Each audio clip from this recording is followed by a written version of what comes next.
ലോക ഹൃദയ ദിനത്തോടനുബന്ധിച്ച് കായംകുളം താലൂക്ക് ആശുപത്രിയിൽ മെഡിക്കൽ ക്യാമ്പ് സംഘടിപ്പിച്ചു. അഡ്വക്കേറ്റ് യു പ്രതിഭ MLA ഉദ്ഘാടനം ചെയ്തു. ലോക ഹൃദയ ദിനത്തോടനുബന്ധിച്ച് കായംകുളം താലൂക്ക് ആശുപത്രിയിൽ മെഡിക്കൽ ക്യാമ്പ് സംഘടിപ്പിച്ചു. അഡ്വക്കേറ്റ് യു പ്രതിഭ MLA ഉദ്ഘാടനം നിർവഹിച്ചു. ഇന്ന് എന്നെ ഉറക്കം എഴുന്നേൽപ്പിച്ച് ഉണർത്തി, നാളെയും എന്നെ ഉറക്കം എഴുന്നേൽപ്പിച്ച് നന്നായിട്ട് നടത്താൻ എൻ്റെ അവയവങ്ങൾ ചെയ്ത ജോലിക്ക് നമ്മളൊരു താങ്ക്സ് പറയണം. അതിനെ സംരക്ഷിക്കാൻ ബോധപൂർവമായിട്ട് തന്നെ നമ്മൾ ഇടപെടണം. കിട്ടുന്ന എന്തും വാരി കഴിക്കുന്ന ശീലമൊന്നും നല്ലതല്ല. വേണ്ടത് മാത്രമേ കഴിക്കാവുള്ളൂ. വയറ് ഫുള്ള് നിറഞ്ഞു കഴിഞ്ഞാലും ആരെങ്കിലും ഭക്ഷണം തന്നാൽ വേണ്ട എന്ന് പറയാൻ മലയാളിക്ക് ഭയങ്കര മടിയാണ്. നമ്മളുടെ ഇത്തരത്തിലുള്ള ചില കോംപ്ലക്സുകളെല്ലാം നമ്മളെ ബാധിക്കുകയാണ്. വേണ്ട എങ്കിൽ വേണ്ട. വളരെ ലിമിറ്റഡ് ഫുഡ്, ഒരു 35 വയസ്സിന് ശേഷം വളരെ ലിമിറ്റഡ് ഫുഡ് കഴിച്ചാലും നമുക്ക് മുന്നോട്ട് പോകാൻ കഴിയും. ഇതൊന്നും പറയാൻ ആധികാരികമായിട്ട് പറയാൻ ഞാനല്ലാതെ ഇവിടെ ഇരിക്കുന്ന വിദഗ്ധരാണ് ഇതിൻ്റെയൊക്കെ ആളുകൾ. ഇവിടെ മീഡിയ അവർ പറയുന്നത് അവരും ഫുഡ് കഴിക്കാറേ ഇല്ല. ഇന്നലെ അൻസുമാനൊക്കെ ഇവിടെ ന്യൂറോട്രോഫിക്ക് വന്നിട്ട് ഒന്നും കഴിക്കാതിരിക്കുന്നില്ല. അതും പ്രശ്നമാണ്. സമയത്ത് കഴിക്കുക എന്നുള്ളതാണ്. എന്തെങ്കിലുമൊക്കെ കൃത്യമായ സമയത്ത് കഴിച്ച് നമ്മുടെ ആരോഗ്യം മെച്ചപ്പെടുത്തുന്നത്. അപ്പം ഹൃദയത്തോട് പറയുന്ന ദിവസമാണെന്ന്, ഹൃദയത്തെ എല്ലാം സൂക്ഷിച്ചോണേ എന്ന് പറയുന്ന ദിവസത്തിൽ, ഈ ഹൃദയ ദിനത്തിൽ നല്ല ഹൃദയമുള്ളവരായിട്ട് നമുക്ക് മാറാം കേട്ടോ. പിന്നെ ഈ പറഞ്ഞ മോശപ്പെട്ട കാര്യങ്ങൾ പ്രചരിപ്പിക്കുകയും മോശപ്പെട്ടത് പറയുകയൊക്കെ ചെയ്യുന്നതിന് അല്ല നമുക്ക് ഈ ഹൃദയവും തലച്ചോറും ഒക്കെ തന്നിരിക്കുന്നത്. നല്ലത് പറയാനും നല്ലത് പ്രവർത്തിക്കാനും നല്ലത് ചിന്തിക്കാനും നല്ലത് എൻ്റെ പ്രചാരകരാവാനും ഒക്കെയാണ് ഇത് തരുന്നത്. അമൂല്യമായിട്ടുള്ള ഹൃദയത്തെ ചേർത്ത് പിടിച്ചുകൊണ്ട് നമുക്ക് പ്രതിജ്ഞ ചെയ്യാം.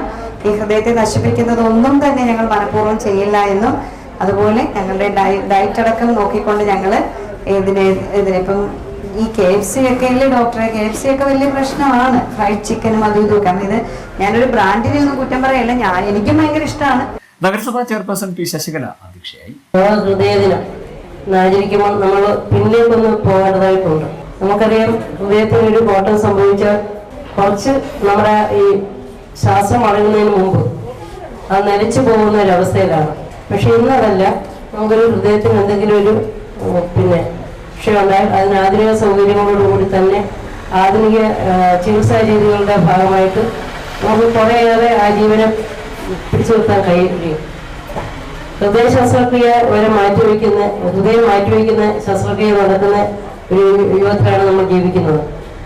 നമ്മൾ ആദ്യമായിട്ട് ജീവിക്കുന്നത് ഒരാൾക്ക് ഹൃദയ ശസ്ത്രക്രിയയ്ക്ക് വേണ്ടി വേറൊരാളുടെ ഹൃദയം വിമാനമാർഗം കേന്ദ്രത്തിലേക്ക് എത്തിക്കുന്നു. നമ്മളെല്ലാം ആകാംക്ഷയോടുകൂടി തന്നെയാണ് നമ്മളതിങ്ങനെ കണ്ടുകൊണ്ടിരിക്കുന്ന ഒരവസ്ഥയുണ്ടായിരുന്നു. കൊണ്ടുപോയി കൃത്യമായിട്ടും സമയത്തിനുള്ളിൽ തന്നെ ചെല്ലുകയും ആ ഹൃദയം വെച്ച് പിടിപ്പിക്കുകയും ചെയ്ത് അദ്ദേഹം വളരെ ഇപ്പോഴും ജീവിച്ചിരിക്കുന്നുണ്ടെന്നാണ് എനിക്ക് അറിയാൻ കഴിയുന്നത്. അതുപോലെ തന്നെ നമ്മൾ ആംബുലൻസിലൊക്കെ ഹൃദയം മണിക്കൂറുകൾക്ക് ദൈർഘ്യമുള്ളപ്പോൾ വളരെ ചുരുങ്ങിയ വേഗതയിൽ ആ വാഹനം ഓടിപ്പോകുന്നതിനുള്ള എല്ലാ സൗകര്യങ്ങളും. വൈസ് ചെയർമാൻ ജയ ആദർശ് മുഖ്യപ്രഭാഷണം നടത്തി. ക്യാമ്പിൽ പങ്കെടുത്ത 100 പേർക്ക് ECG പരിശോധന, RBS, ടോട്ടൽ കൊളസ്ട്രോൾ എന്നീ ലാബ് പരിശോധനകൾ തുടങ്ങിയവ സൗജന്യമായി ചെയ്തു നൽകി. സ്വച്ഛ് ഭാരത്, ലോക ആരോഗ്യ ദിനം എന്നിവയുമായി ബന്ധപ്പെട്ട് നടത്തിയ ക്വിസ് മത്സരത്തിൽ വിജയികളായ വിദ്യാർത്ഥികൾക്കുള്ള അവാർഡ് ദാനവും ചടങ്ങിൽ നടന്നു.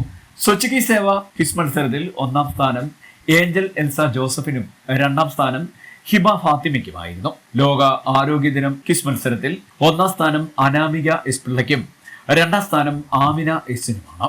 നഗരസഭ ആരോഗ്യ standing committee chairperson Fasana Habeeb, വികസനകാര്യ standing committee chairperson Mayadevi, ward councillor K. Pushpadas, ആശുപത്രി superintendent doctor Shaji, doctor Keerthi, PRO Manjusha, മറ്റ് ആശുപത്രി ജീവനക്കാർ തുടങ്ങിയവർ പങ്കെടുത്തു.